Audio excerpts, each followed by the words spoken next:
Okay. Action. First thing you do when you do a hand texture, you get a sort of a walnut-sized piece of soil. This one came from the ground. It's already a little wet, but I want to make it a tiny bit wetter. That might have been too much. That was way too much. So we go back to an area where we had some dry. Just enough to saturate.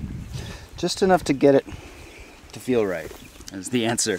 You don't want it to saturate because then it'll fall apart. What you want it to do is you want it to feel like something that you want it to look like that. You want it to be able to make a nice ball, unless it's a pure sand, in which case it won't make a ball under any circumstances. You need to knead it for a while to get everything mixed together. This one's nice and homogeneous. This came from what, about 2.5 meters? 2.5 meters underneath, and it was underneath the calcrete horizon. Now it's drying out a little bit. First thing, in fact it is drying out a little bit.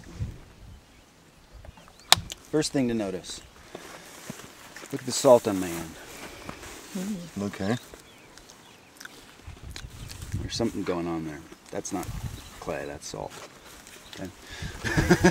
So there's something going on. So my guess would be groundwater, given what we've seen. Okay, let it get dry, but that was instructive. Okay, first thing you're going to do is you're going to see if it holds as a ball. It does hold as a ball, therefore it's not a pure sand.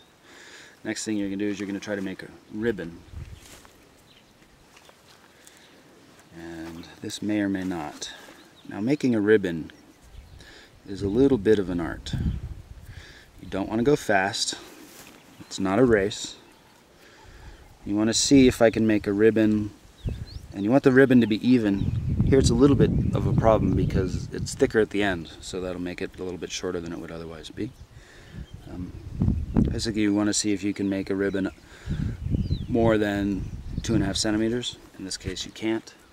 So it is a loam of some kind. Now the question is, it's probably a sandy loam. Listen for sand. I hear crunching. I've got sand. The other thing you want to do is you want to feel for silt.